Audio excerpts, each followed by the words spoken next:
করাবো বলে আমি এটা অর্ডার দিয়েছিলাম ফ্লিপকার্ট থেকে। আর লিসা ভাবছে মনে হয় যা জিনিস আসে ডেলিভারি সব ওর, ফ্লিপকার্টে যা আসে ওর খাবার দাবার আসে, ও ভাবছে মনে ওর, এটাও মনে হচ্ছে ওর। দেখি ওর মাথাতে একটু পরিয়ে দেখাই, আয় দেখি তোর মাথাটাও। হ্যাঁ চ, বস বস বস বস, আগে বস, ভালো করে বসতে হবে, বস। হ্যাঁ দেখি, দেখো এবার ওর শান্তি হবে যদি ওর মাথাটা একটু পড়াই। হয়েছে হয়েছে, এটা তোমার মাথা হিট হচ্ছে, স্পা হবে এবার মাথায়।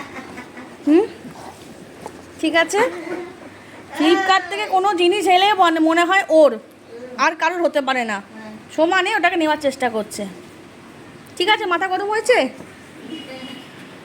এবার রেখে দিই, এবার রেখে দিই। হ্যাঁ এ থাক, এটা তোমার নয় বেটু। এটা তোমার নয়। হ্যাঁ তুমি একটু গন্ধ শুকে নাও, দেখে নাও। হ্যাঁ ব্যাস, এটা তোমার না, বাচ্চাদের হাত দেওয়ার নয়। হ্যাঁ তোমার বিটু আসেনি আজকে।